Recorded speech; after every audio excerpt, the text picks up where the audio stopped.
Hey, why was it saying that the stream was ending? I don't know. Oh, I know why. There's something wrong with my stream deck. I remember, on this scene particularly. Hi, how's it going, guys? Welcome to Books and Brew. Oh, man. As you answer yourself. Yeah, have you ever just talked to yourself? Mm-hmm. Mm-hmm. I've learned not to do that as much, though, from, like, work from home and at work. So I used to do it a lot.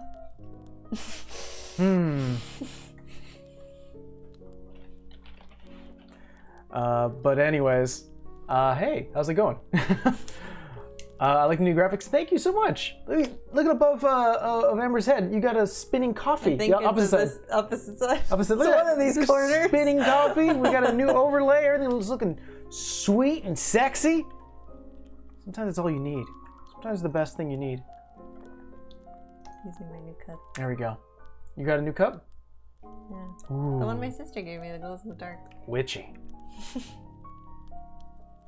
Well, if you're just joining us, Books and Brew, I lost my brain for that moment. Books and Brew is kind of our Q&A talk show thing where we just sort of hang out, talk about whatever. Mixed with new source books.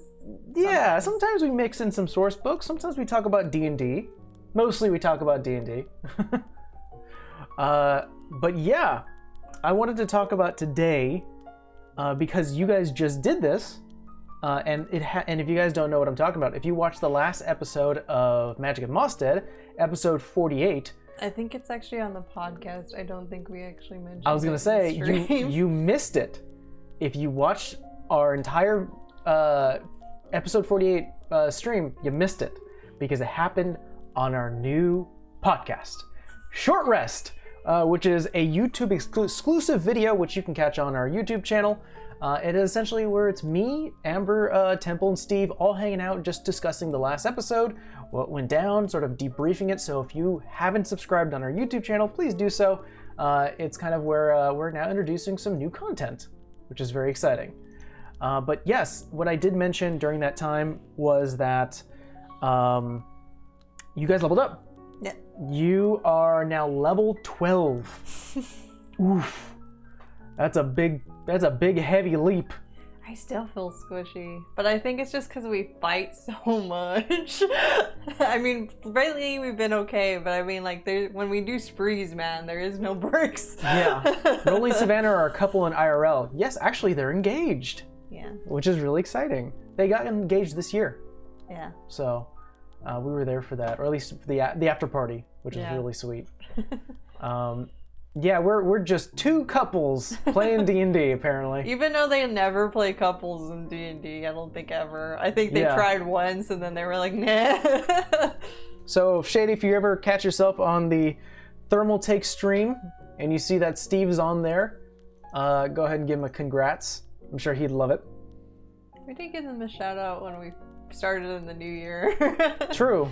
Or I think, no, actually on the holiday one shot. I think somewhere between December and January. Yeah.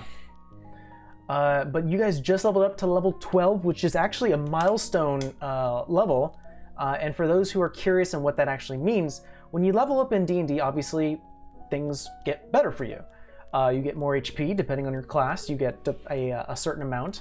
I guess we could start there. I thought you like... Excuse me? Oh, no. 30 starting, sorry.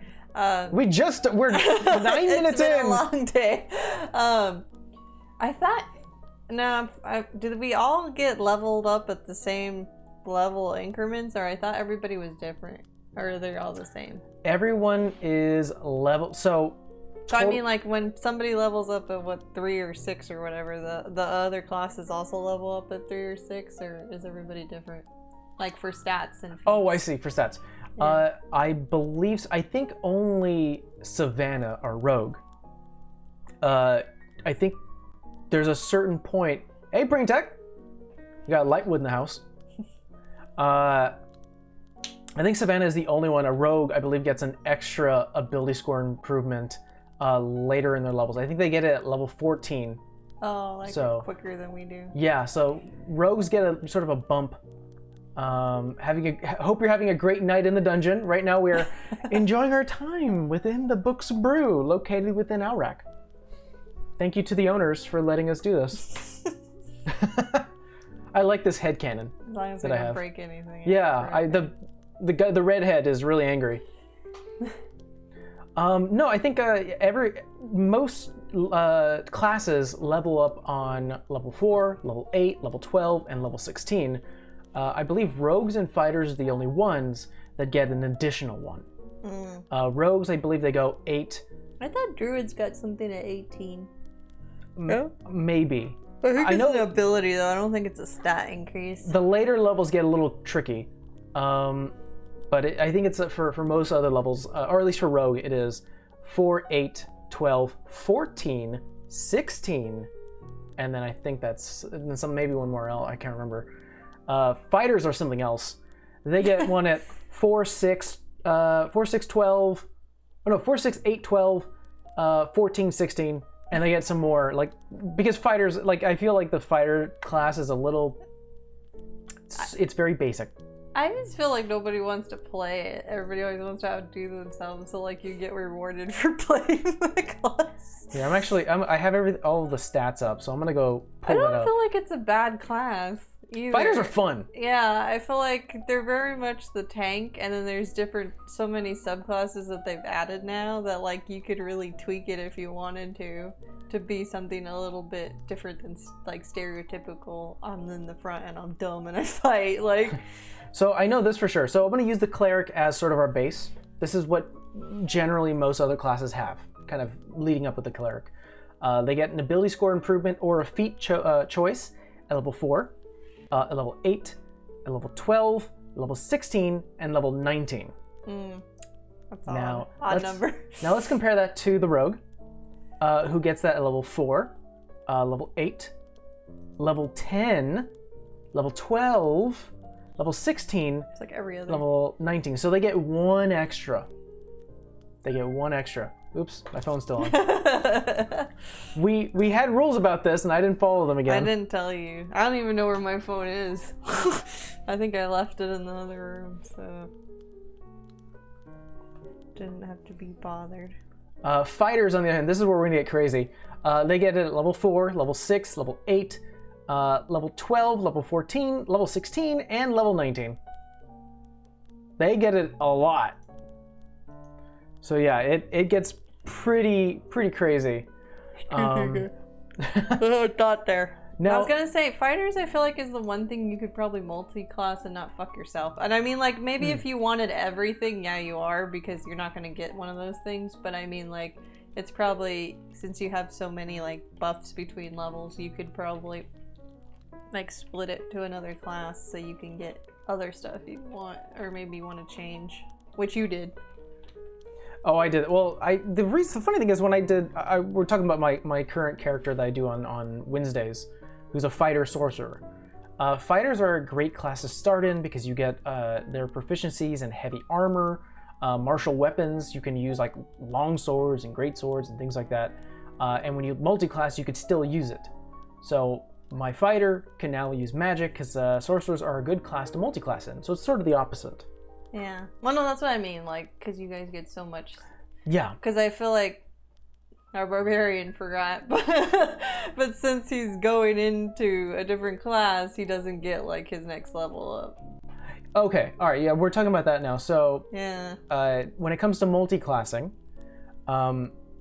you have to hit a certain milestone in that class to get bonuses. Yeah. When we're talking about ability score improvements and feats. So Rolly is a good example. He is a level 10.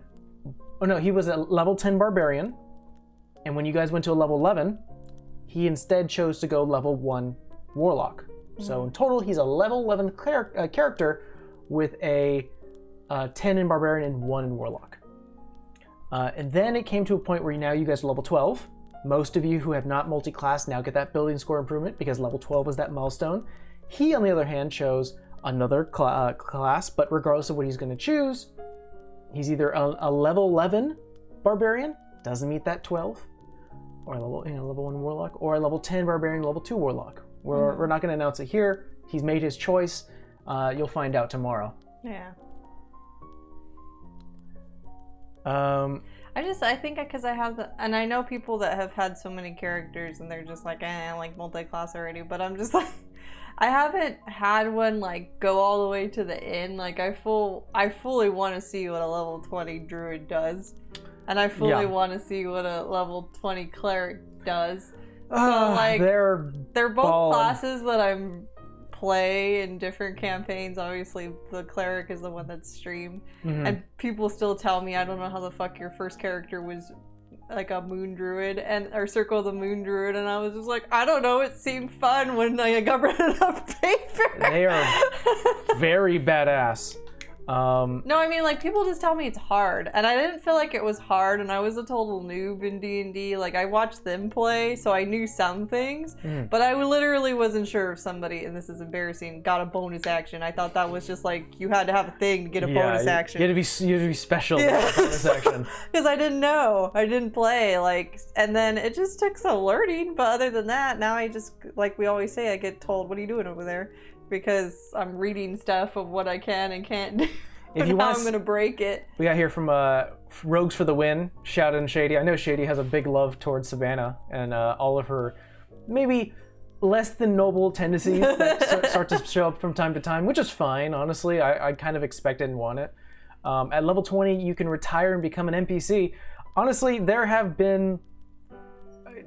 is probably going to be a moment where maybe in campaign 2, where some characters because we're gonna be moving in the future, maybe NPCs. Yeah. You know, and they're gonna have their own voices. You know, like we'll have the characters play their own voices, but they're just gonna be NPCs. They're not gonna be out and doing the real adventure. It says here, if you want to save your character from an early level 20 retirement, you can dual class, and it takes way longer. Well.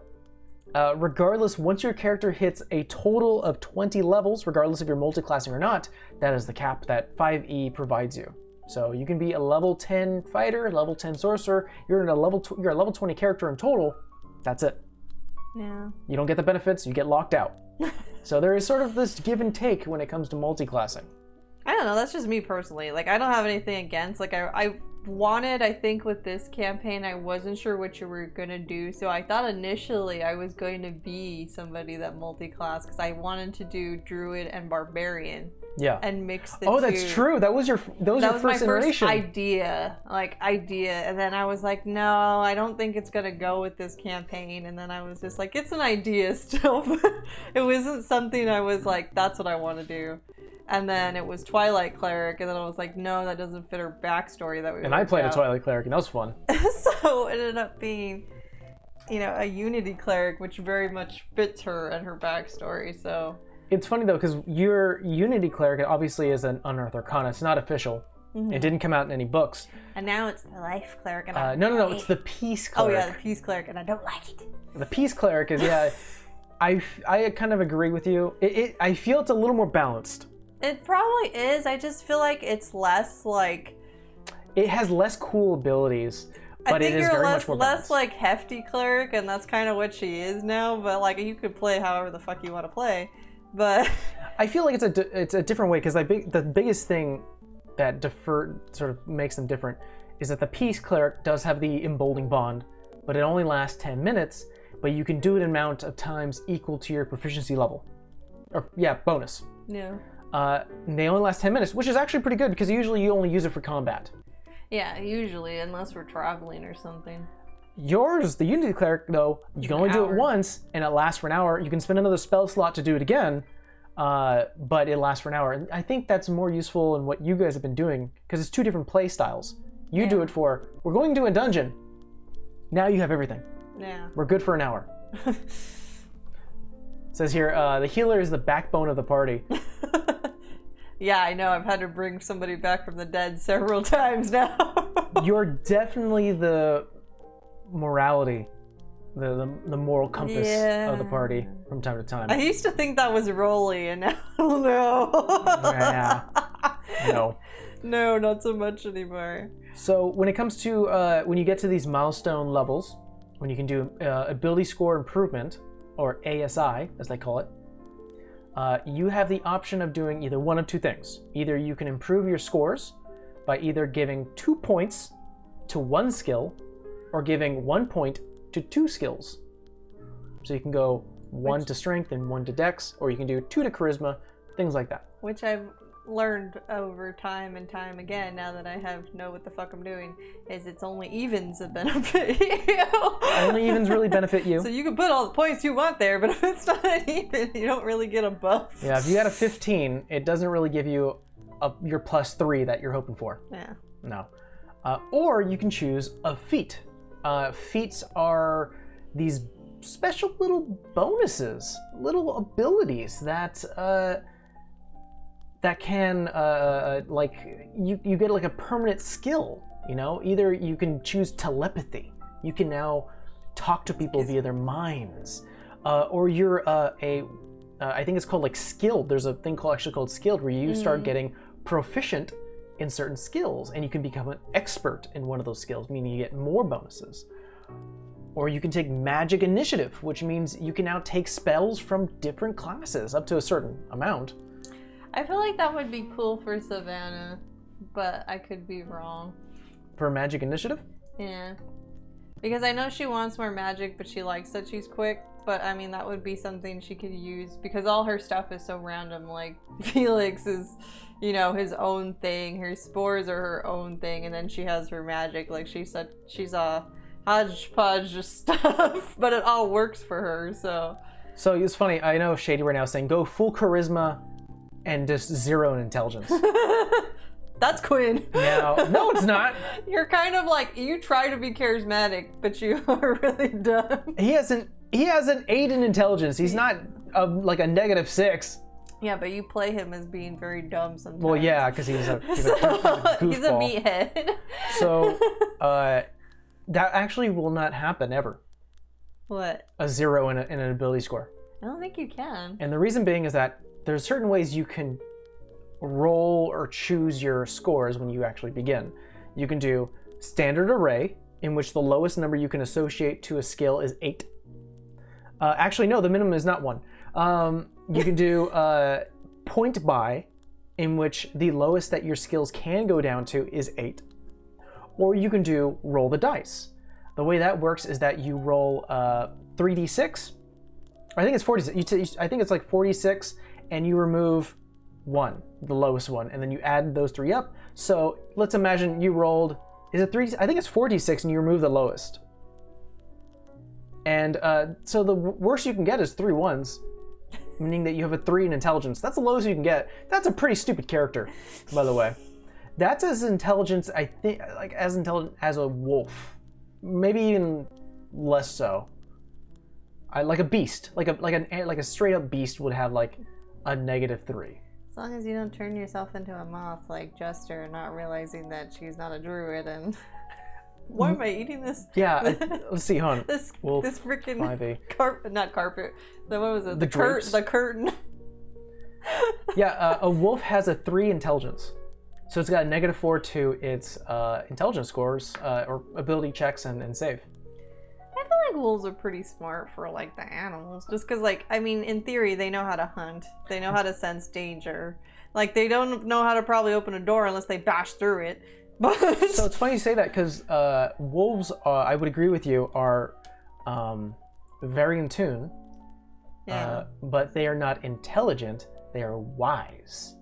There's a lot of raw natural wisdom within nature. That's why I say, like, they wouldn't understand mechanics of a door, but they could probably tell you, I'm strong enough to probably hit said door. They could probably smell a creature far away, and if they've never met it before, they would see it and they won't know what it is, but they can smell it and know it's there. Yeah. I'm sorry. This is just, you guys are you alright? You're gonna have to get used to my yawns. No, because it's the end of the day when we do this, and I start yawning once and that's it. But yeah, feats are really fun. I know that for Quinn, since he's a fighter and he gets a bunch of these choices, I buffed him up full of feats. I'm done taking feats now, to be honest. I think I have a tough feat on most of my characters, only because they didn't start out real beefcakes. But I think Warcaster is like a pretty good one for... Which is not on this character, it's just on a different character, but that's basically her MO as a druid is spellcasting. Do you want to go over your favorites?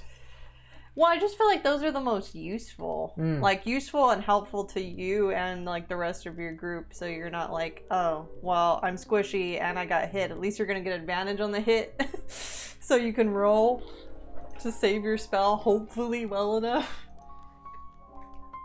When it comes to martial characters, well, let's just say overall, I definitely like Lucky. Most DMs don't. Lucky is essentially a feat where you have 3 lucky points, and every time either you roll or someone rolls against you, you can spend a lucky die or a lucky point to re-roll. Yeah. And you have to take that roll. So I think that's really smart. I like to use it whenever Nick rolls a natural 20 on me. I'm like, no. I usually save him for those moments where I'm like, I'm about to get hit. Lucky. Nope, not gonna happen. Because I'm a jerk that way. If you get hit, it's not a critical hit. Yeah. Or if I roll a natural 1, I'm like, oh, no, I'm lucky. I'm re-rolling that.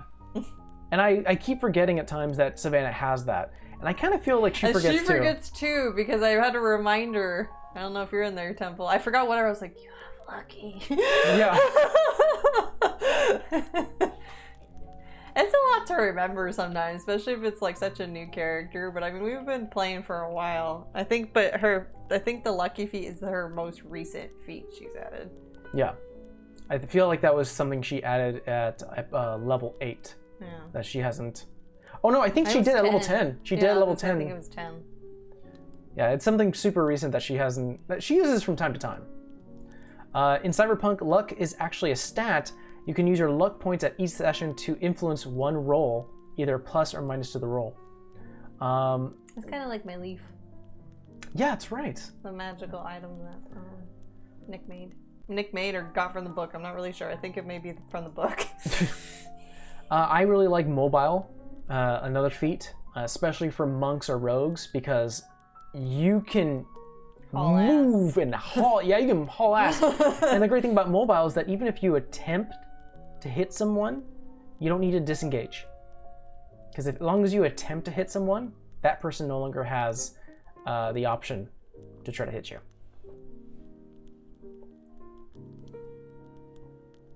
But yeah, that's one of my few favorite ones. Observant's a bitch. Observant kills. Especially if you're playing a wisdom-heavy character. I put that on our non-streamed campaign character because I had never tried it before, and it seemed fitting for her, so it was just like...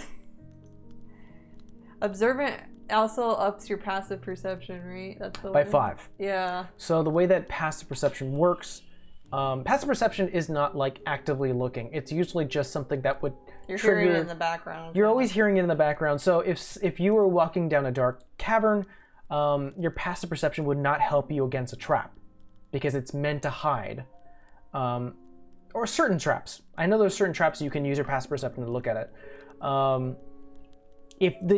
What's really good with passive perception is passively hearing something in another room or something else, or passively trying to look around and seeing if anyone's gonna get the jump on you. So if someone is sneaking, they have to beat your passive perception, which was very high. Which is really high.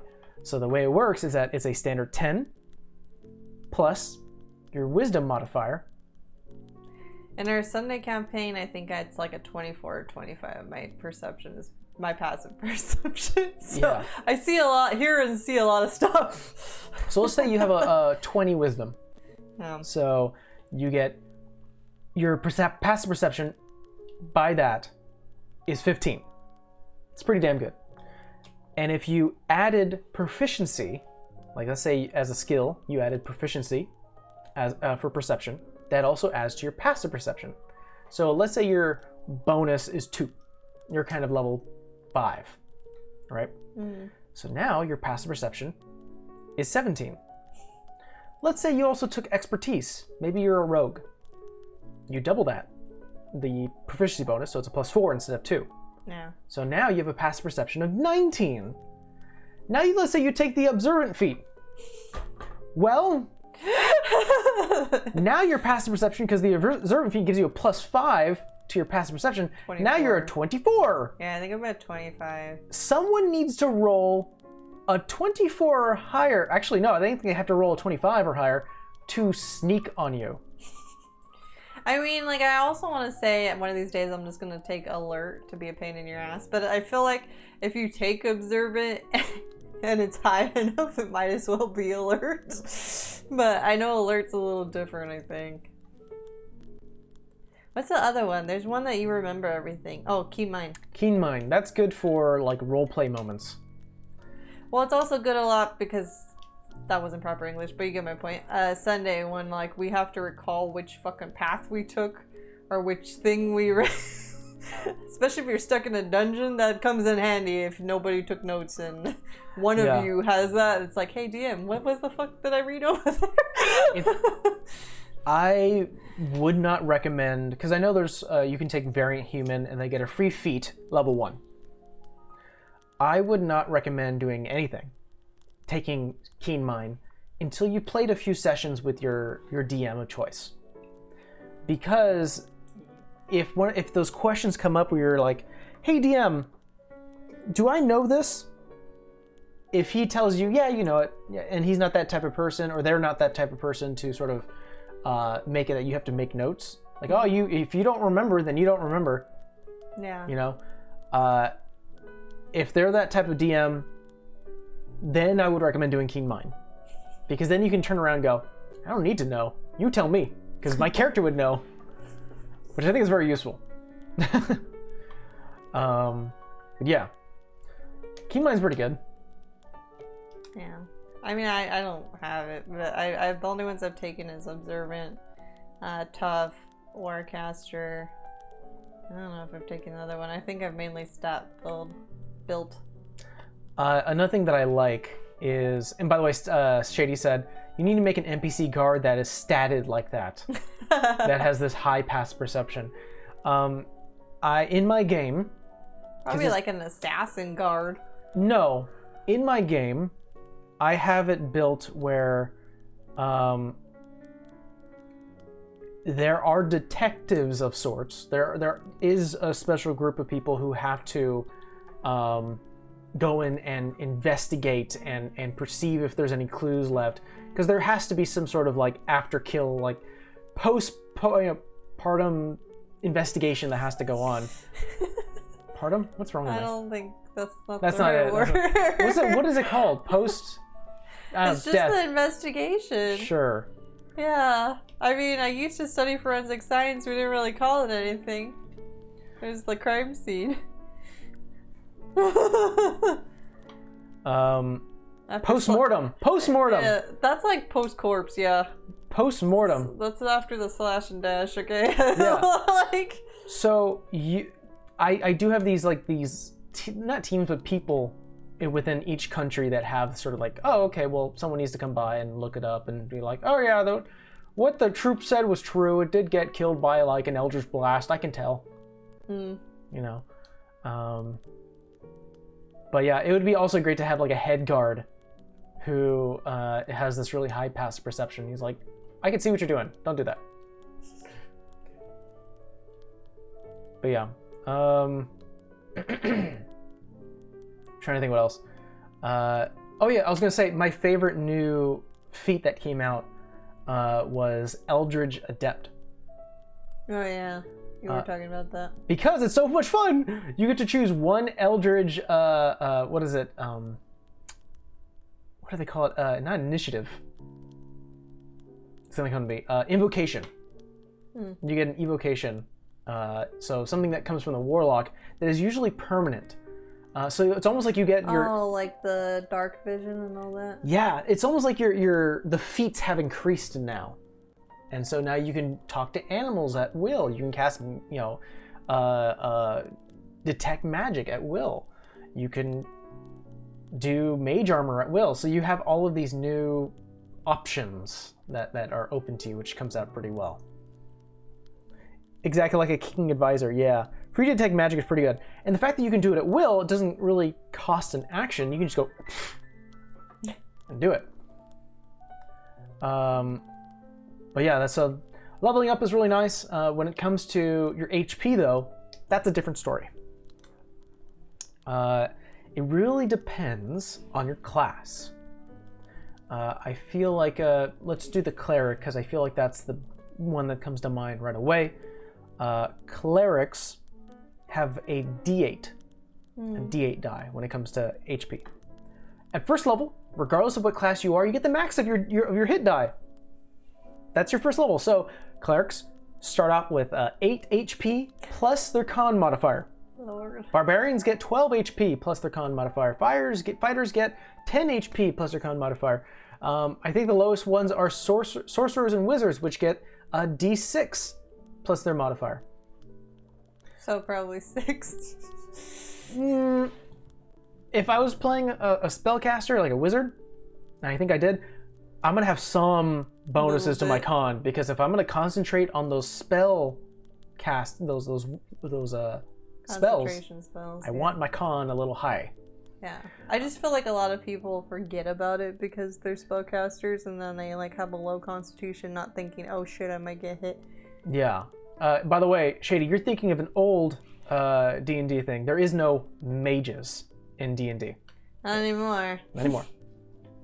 And they get a D6, not a D4. You're thinking of an old one, though. I know what you're thinking of. Didn't we just talk about that? How, like, I think, I was gonna say Steve, it was Nick that said it was like edition 2 or something where they got like a D4. Isn't it weird that we were just talking to him about that a few days ago? Yeah, and he was just like, yeah, it sucked when they got a D4. Yeah. No, I know, Shady. It's just the fact that D&D has so many caster classes now that it gets crazy. There's bards, sorcerers, warlocks. I feel like warlocks. the average is a D8 though. The average is a D. So, well, like unless you're like a hefty boy or girl, then. When it comes to wizards or 10 or 12. When it comes to wizard or sorcerer, usually the choice I see most often is: are you a dexterous caster, or are you a constitution heavy caster? Either you have higher than average AC or higher than average HP. Can you take a hit or can you dodge a hit? That's usually sort of the options. But yeah, so when it comes, that's first level.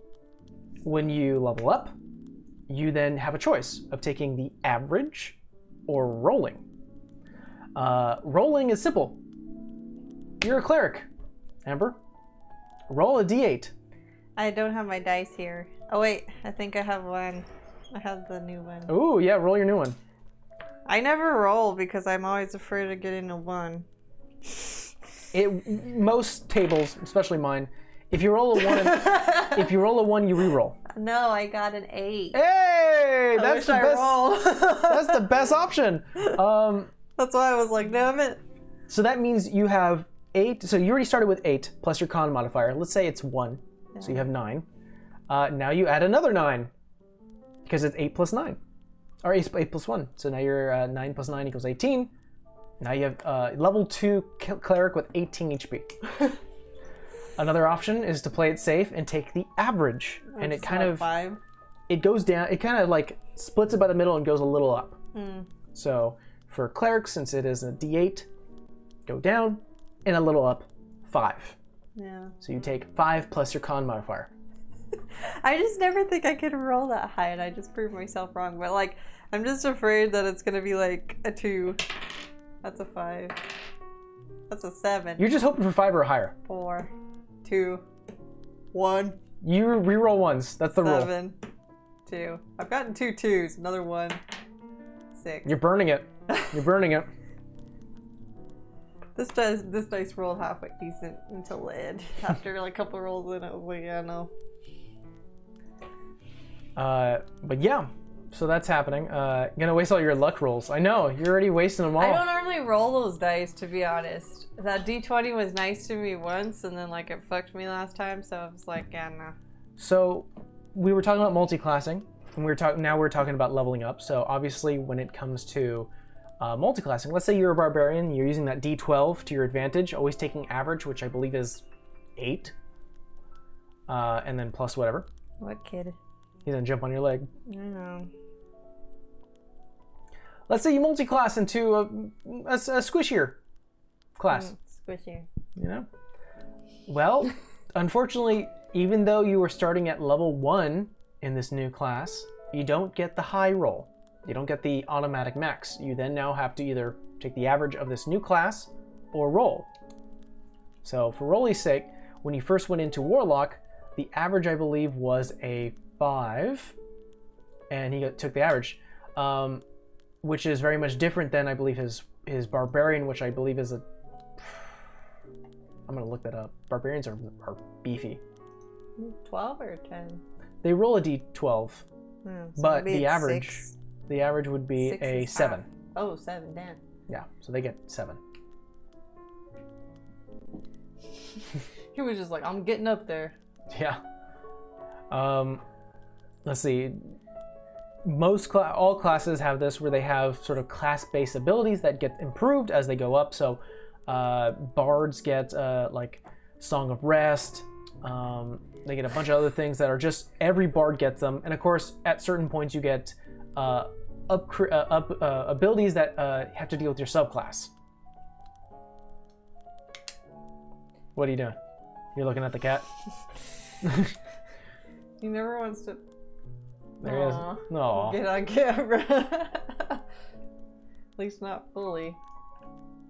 Now he's fully in my face.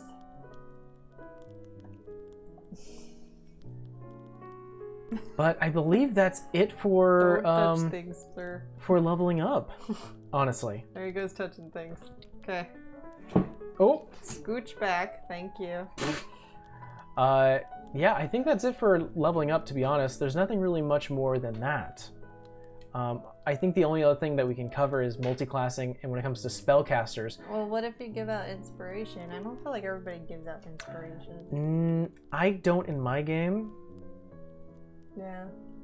Let's talk about inspiration. Nick gives it when we level up. Let's talk about inspiration. Inspiration, not bardic inspiration. That's a totally different thing. DM inspiration is usually represented by a check on your sheet, or in our DM's cases, little golden cards. It's like a gold star. You didn't die. You leveled up. Congratulations. The way it's meant in the book, how it's used, is that you can spend an inspiration point before you do anything, and you can roll with advantage, whether it's a save, ability check, or attack roll. The way that our DM does it is that he does that. In addition to that, he also has this thing called like a flashback.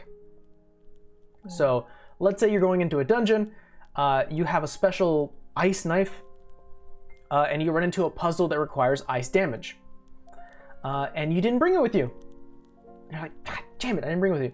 But you still have your inspiration. You can spend that inspiration point to have a flashback to say, oh, I took the knife. Well, it's just like retconning. It's a retcon. Yeah, it's a retcon thing. You brought it with you. Just kidding. Yeah.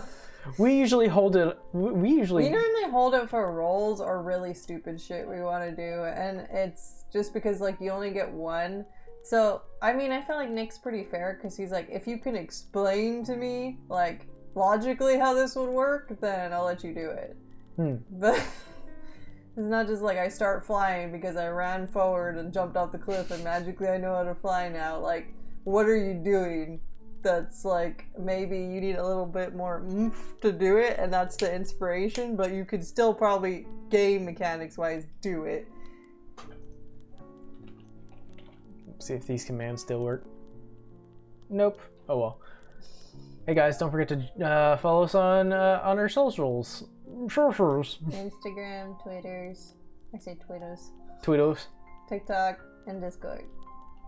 Our Discord's fucking popping off right now. I don't know.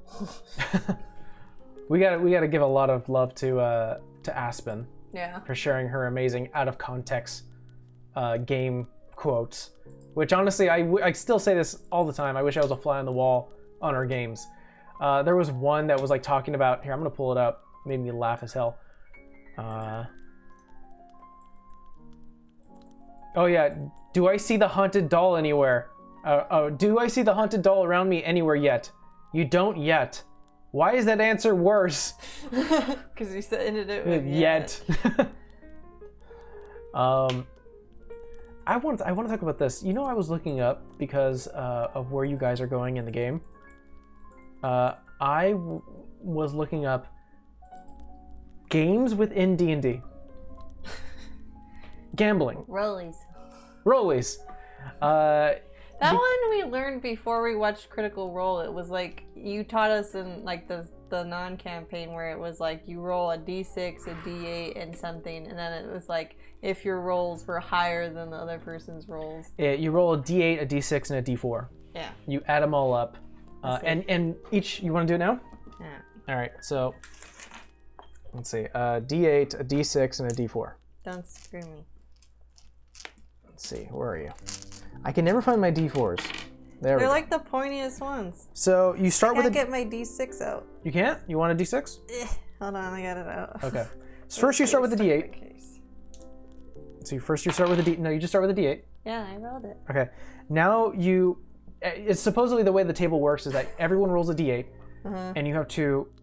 You can either up the bet. I upped the bet. I would up the bet too. So I'll meet you. So now you roll a d6. Okay. Yeah. And now you ask if you up the bet. I guess. Oh, I'll up the bet. Chunky. Chunky. And now you roll a d4. Ugh, this is the one that always can fuck you. I mean, they all can. Okay. All right. And now you can once again up the ante. Oh, I gotta up it again to win? No, you don't have to. Okay, I don't ante. Okay. I don't ante up. All right. Well, now you add up all those numbers. Okay. So I got mine. And now you show your hand. It's like dealing cards. 12. 12. What'd you get? I got a 5, a 3, and a 4.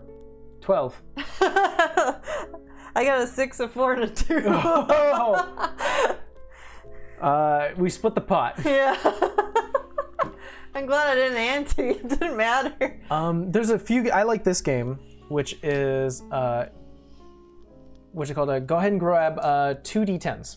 I don't have more than one over here. My bag's not. Here. Take this one. That's not a D10. They still have a d10. I don't want this. It's a percentile dice. It works the same way. There you go.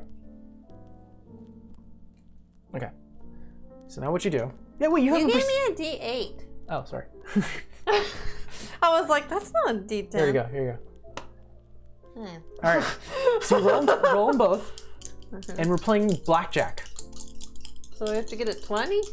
There's no way to get a 21. No. The 1 is either 1 or 11. Oh, okay. Okay, so ready? Now you can hit or stay. Stay. I'm gonna hit. That is a. I'm gonna stay. I think I got it. 21. Okay, I had a 14. I was right in the middle, so like I could have. So I have a 1 here, which is 11. Well, we'll do these other ones. So an 8 and a 6. I have a 6 and a 4, which is 10, plus 11 is 21. I vote rematch. You want a rematch? All right, let's do it again. It's your dice that's fucking me. I got the 6 on this. You can use the percentile dice. It's still a d10. Ooh. I am gonna add to mine. Do you want some? No. Oh, you feel comfortable? Yeah. All right, here we go. I'm gonna have to. Ooh, I busted. I got 17. Wait, 18. Yeah, I busted. I got a 23. I got a 10 and a 7. God damn it. Well, that's fine. I would have lost anyways. Noticing right now. Yeah, these dice from Dakota Irish, man, like, they're pretty huge. I haven't done a post for that poor guy, but this is the regular one, and this is the chunky boy. Dakota Irish makes some damn good good they're dice. really pretty. I mean, this is like more of one of, because he makes like the regular resin ones. I feel like this is shining too much. Like, it's got flowers in it. This picture is probably not justifying it, but you know, follow our Discord and there's a dice bag channel. That's true. We have all the sexy dice there. The other game that I have is Lizards. That's a D6. Look how thick that is. Just in my fingers. So I'm gonna give you a D6. I have a D6. I'm gonna give you another one. Oh. Let's say this represents Rolly. And I have a purple one that represents Savannah. And let's say your new friend, what's her face? Raimi, is black. Nah. Okay. So now, so the idea is that we are going to pick a number. Mm-hmm. The idea is that you are standing at a table with 6 lizards with numbers on their back. Pick a number. 4. 4? So I'm gonna get a notepad here. This is gonna be fun. So Vera chooses 4. Yeah. What does Rolly choose? 6. 6? All right. Savannah will choose 2, and Raimi will choose 1. So now all 4 of us, there's only 2 of us here, roll the d6. Roll both of them. Oh, I rolled low. Okay. What did you get? Well, the dice you gave me for Rolly literally rolled a 6. Okay. So that means Rolly gets a point. I got a 1. That means Raimi gets a point. Both Rolly and Raimi's lizard goes 1 space towards the finish line. Now we both roll again. Okay. We keep the same numbers? No, you roll them both again. We're doing a fresh round. 2 and a 3. A 2 and a 3. 2. Savannah goes up by 1. I rolled a 6, so Rolly goes up by another 1, and I rolled a 1. Chilling. So we're gonna do this one more time. We're gonna see who gets to 3 first. I got a 3 and a 6. A 3 and a 6. I got a 2. Savannah goes up. Rolly wins. So the idea is that I should have picked that number from myself. Yeah. Every time you roll that number, that lizard moves up a space. And that goes for the entire board. That's funny. So that's a new game I learned for D&D, because you guys are heading to Revine, the town of gambling and debauchery and sinful gamble, oof, type of thing. So I had to look it up. Around. You want to do one more round? Yeah, because they're almost done with the stream, so we'll do one more round. Okay, we'll do one more round. We'll go the first one to hit 4. Okay. I'm gonna vote 2 for Vera. Vera's gonna do 2. What's Rolly? 5? 5? Okay, we'll do Savannah does 3 and Raimi does 6. All right. Ready? What'd you get? 2 and a 3. A 2 and a 3. Savannah and Vera goes up. And guess what? I rolled a 5 and a 6, meaning everyone goes up by 1. Do it again. Ooh. 4 and a 5. A 4 and a 5. Rolly goes up by 1. I rolled a 4 and a 2. Vera goes up by 1. Score is Vera 2, Rolly 2, Savannah and Raimi 1. Here we go again. 6 and a 3. A 6 and a 3. And I rolled a 4 and a 2. So that means Vera is at 3. You are 1 away. Rolly, Savannah, and Raimi are all tied. Oh, did I not plug in the power? Yeah. Oh, sorry. Last one. This could be it. We don't know. Yeah. 4 and a 5. A 4 and a 5. Well, I rolled a 6 and a 2. Yay! I win. You win. So that's how the game is played. At least I voted on the right number this time. It's all about luck too, which is really fun. Yeah, but we hardly rolled any 4s last time, and I only rolled a 4 right now. 4 must not be a good number to pick for a D6. But yes, that's how lizards work. Thank you for my dice back. Hopefully they don't become bad luck now. Shut up. You were rolling good luck for my character. That's true. So that was sort of a hodgepodge of today's session. Leveling it. But that's fine. Hopefully, guys, you enjoyed it. Don't forget to follow us everywhere if you can. We showcase highlights on our social channels like Twitter and TikTok. Ooh, look at that, beauties. In addition to that, we also have our exclusive YouTube show, Short Rest, where it is a summary of that episode. If you don't have 3.5 hours to watch, totally fine. In about 30 minutes, we'll let you know what happened. As well as a breakdown of what we're thinking, which is fun. And you can always catch us live here on Fridays at 8 p.m. Pacific Standard Time, where we do Books and Brew, where we just talk about bullshit. Do whatever we want, which is nice. Yeah. So. Change it up a little. Yeah. We'll see you guys tomorrow, 2 p.m. Pacific Standard Time, for episode 49. Almost to 50. Almost to 50. Almost. We're inching there. Yeah. Getting close. It's exciting. All right, guys. Check you later. Bye. Bye.